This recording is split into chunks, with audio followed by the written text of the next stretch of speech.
Dans les champs d'Alada, principale ville de la zone de production d'ananas dans le sud du Bénin, les employés s'activent, ramassent et chargent les fruits.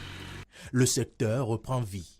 En décembre, suite aux alertes répétées de l'Union européenne sur l'essai de l'utilisation de produits chimiques colorants, le gouvernement a interdit l'exportation de l'ananas traité avec l'étéfon.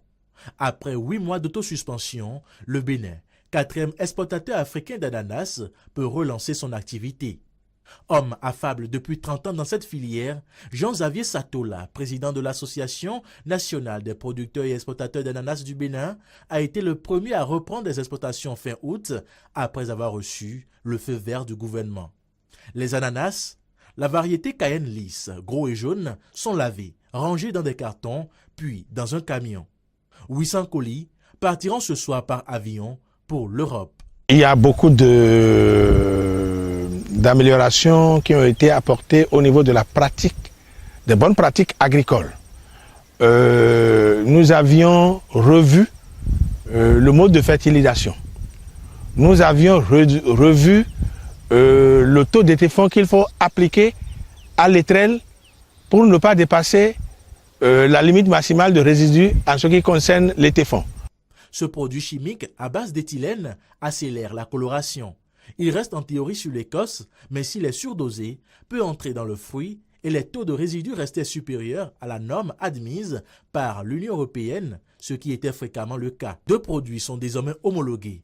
Les exportateurs ont été recensés, les étraileurs qui répandent l'étéfon ont été formés et l'État a investi dans du matériel d'analyse à hauteur de 300 millions de francs CFA. Désormais, l'Agence béninoise de sécurité sanitaire des aliments est chargée des contrôles des champs jusqu'à l'aéroport avant embarquement. Mais les consommateurs européens ne veulent pourtant que des ananas jaunes. L'ananas du Bénin peut se consommer vert. Et dans nos habitudes alimentaires, cet ananas est souvent consommé vert. Et lorsqu'il est vert, il est mature. Mais la reprise est timide, certains clients européens étant frileux. La quantité que nous pouvons exporter vers le marché international, c'est plus de 15 000 tonnes d'ananas par an.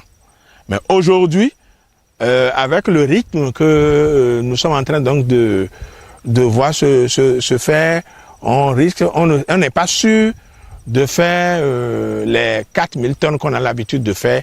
Les mesures prises par les autorités béninoises permettraient aujourd'hui aux acteurs de la filière ananas d'exporter avec plus de qualité et de garantie, mais il faudra en convaincre les consommateurs. Il va falloir faire de la communication et mettre dans l'habitude alimentaire des consommateurs européens que rajouter un produit chimique n'aurait pas été ce qu'il faut. Quant à Setondi Hossou, directeur de l'Agence béninoise de sécurité sanitaire des aliments, le Bénin doit désormais produire en qualité et respecter les exigences des marchés.